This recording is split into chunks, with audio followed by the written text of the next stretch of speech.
Horus were desperate a three-betrayal warning about the things the canon says about Emperor's Magnus the Red cosmic captivity. He mastered war parts condemned by Nicaea. The Emperor is interred on the golden throne after the siege of Terra. His final words to Horus were a betrayal. But what if they were a desperate warning about the Emperor's cosmic captivity? What did Magnus see in his forbidden vision that changed the fate of the Imperium? Could his final words to Horus have been a warning, not a betrayal? The air in the Mechanicus vaults reeks of rust and regret. Magnus' vision is not a betrayal, it is a scream trapped in the throat of a god. The golden throne's glow is not divine, but a sickly, pulsing wound. The Emperor's silence is not arrogance, but a prison. If this truth spreads, the Imperium's myth falls like ash. What if the War Master's coup was not a rebellion, but a final attempt to free a dying king? The stars watch, the void waits, the Imperium's walls are not walls, they are chains. And beyond them, something ancient stirs, hungry for the silence that binds humanity's last hope. The Oath of Moment re-examines Magnus' final warning. The Council of Nicaea's ban on psychic powers, the Emperor's interment on the Golden Throne, and the burning of Prospero form the backdrop. Magnus' exile is not a betrayal, it is a mourning for a god who is not a god. The Emperor's true nature is not divinity, but a dying man, trapped in the Golden Throne. What if Magnus saw not a god, but a man? What if the vision was not a betrayal, but a plea? The chains of the Imperium are not walls. They are bindings, a dying man's bindings. The void waits. The Imperium's walls are not walls, they are chains. And beyond them, something ancient stirs, hungry for the silence that binds humanity's last hope. The Emperor's captivity is not a secret, it is a wound that bled across the stars. The thousand suns fled not for power, but for a truth too terrible to name. The wards broke, not in triumph, but in desperation. Magnus saw the Emperor not as a god, but as a man choking on his own iron. The chains he shattered were not psychic, these were metaphysical.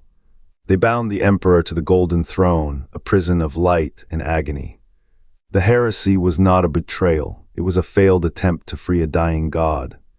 Magnus' war parts, condemned by Nicaea, were not tools of corruption, they were keys. He saw the Emperor's captivity as a wound bleeding across the stars, a wound that bled across the stars. The thousand suns fled not for power, but for a truth too terrible to name. What if Magnus' final words were not a curse, but a plea? What if the Emperor's voice, echoing through the webway, was not a command, but a cry for help? The Golden Throne was never meant to hold a god, it was meant to hold a man. A man who had become a machine that had become a tomb. Magnus' vision was not treason. It was a mirror that showed the Emperor's face not as a ruler, but as a prisoner. The wards he shattered were not barriers, they were shackles. And in breaking them, Magnus did not betray the Emperor, he exposed him. The heresy was not a rebellion. It was a reckoning that left the galaxy blind to the Emperor's true cost. What if the greatest betrayal was not Magnus, but the throne's? What if the Emperor's silence was the greatest wound of all? The eye fell into ash, a scream not his, echoed through the void where the flesh had been. Magnus clawed at the wound, but the pain was a lie Tzinch's gift, not his. The air reeked of ozone and charred bone, the sky above his shattered legion a bleeding wound of stars. He had traded sight for survival, but what was a legion without its captain? The flesh change writhed in the blood of his warriors, a slow rot gnawing at their bones. His hand trembled as he sealed the pact, inked in the blood of his own kin. Later, on the planet of the sorcerers, the heat blistered his skin. Tzinch's laughter was a needle in his skull, but Magnus listened. He saw the Emperor not as a god, but as a man trapped, broken, whispering in the dark. The Golden Throne was not a seat of power, but a cage. Magnus knew then the heresy was not a betrayal, but a symptom. The Imperium's faith was a poison, and he had become its antidote. He had not sought power. He had sought time to delay the day the Emperor's silence would shatter the stars. And when that day came, Magnus would be there, already a demon, already a ghost watching as the warp devoured the world he had tried to save. The golden throne was never a throne, it was a sarcophagus, a cage. A prison for a god who had forgotten how to be mortal. Magnus saw this truth sensed it through the veil of the warp, not as a traitor but as a seer. The Emperor's silence was not defiance, it was desperation. A man who had watched his body wither, his mind unravel, his voice stolen by the machine that kept him alive. The Council of Nicaea had sealed his mouth, his followers had sealed their own. Magnus did not betray Terra. He tried to show Horus what the Emperor had become, not a god, not a ruler. A prisoner trapped in his own flesh, his own will eroded by the very powers he had once wielded. The vision was not a lie, it was a plea, a warning, a final act of love. The Emperor's ban on psychic powers had not been a choice, it had been a surrender. A man refusing to let his enemy's own enemy him as anything but a god. Magnus had tried to break that lie, to let Horus see the Emperor's humanity. To let the War Master see the truth before it was too late, but the warp does not understand mercy. It devours, it consumes, and when the heresy came it was not a betrayal, it was a scream. A dying man's last attempt to be heard. The Emperor's ban on psychic powers was not a mere policy. It was a shield. A desperate act to bury a truth too vast to bear. Magnus saw this truth Terra's ruler not as a god, but as a man bound by his own silence. The Golden Throne was no prison for the galaxy, it was a cage for the Emperor himself. His voice, once a beacon, now a whisper trapped in metal, the ban did not contradict Magnus' vision. It fulfilled it. By silencing psychers, the Emperor severed his own ability to speak, to warn, to plead. Every decree issued in Council of Nicaea was a chain, every forbidden psychic act a shackle. And when the heresy came, it was not a betrayal, it was a scream.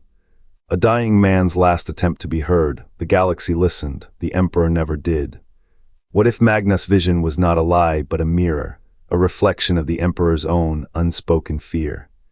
The Golden Throne hums with a low, metallic whine like a dying star trapped in iron.